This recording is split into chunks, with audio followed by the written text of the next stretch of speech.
Yesuus deebisee karichi dhugaan jireenyi sana ana yoo ta'e malee eenyuyyuu gara abbaa hin dhufu. Wangeela Yohaannis boqonnaa 14 lakkoofsa 6.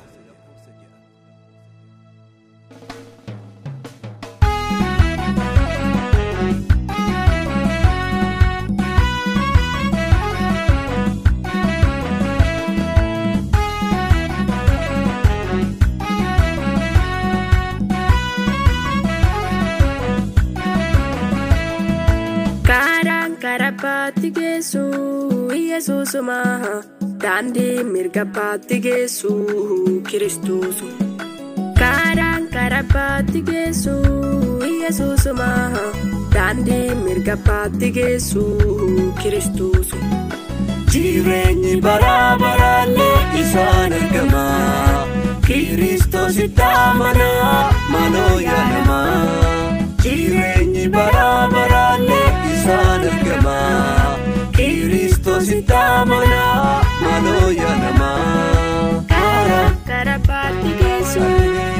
Yesus Maha Dandi Mirgabati Gesu Kristos Jireenyi barabara isaan argama Kristos itamana maloya nama Jireenyi barabara isaan argama Kristos itamana maloya nama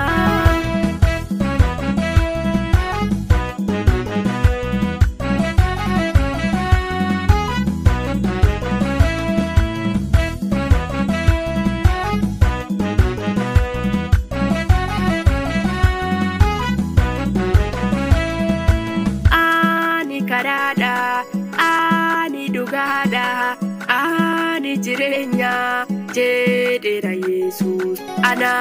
bu'uurri jirenya jedera Yesus ana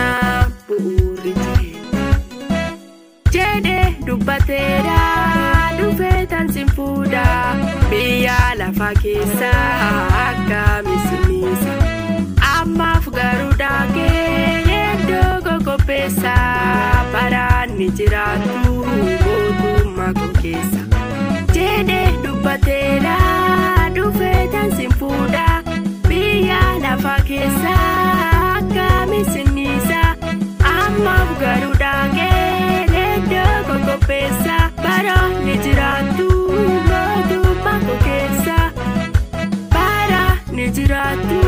mootummaa koo keessa. Kan argachu dubbii koo dhagaha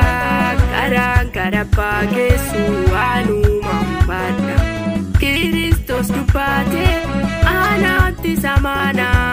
abbatti samana maaloo rafamina laphee keessan baana dhugaa jireenyi ana garuu kan argachuuf dubbii koo dhagaha Karabati Gesu anuma hubadha Kristos dubbate anatti samana abbatti samana maaloo rafamina laphee keessan baana karaa dhugaa jireenyi ana.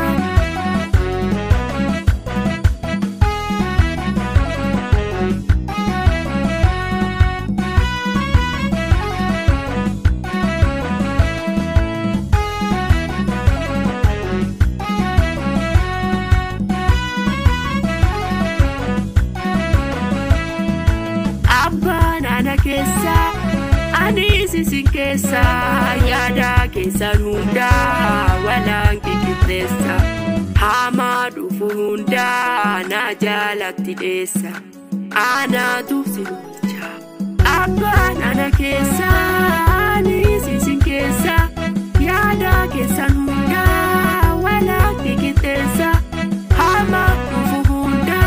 na jaalatti dheessa anaatu si bulcha anaatu si bulcha Karabati Gesu Yesus Maha Dandi Mirgabati Gesu Kristus Karabbaatti geessu Yesuusuma daandii mirgabbaatti geessu Kiristoos. Jireenyi bara baraallee isaan argama Kiristoositti amanaa maaloo yaadama. Jireenyi bara baraallee isaan argama Kiristoositti amanaa maaloo yaadama. Karabbaatti geessu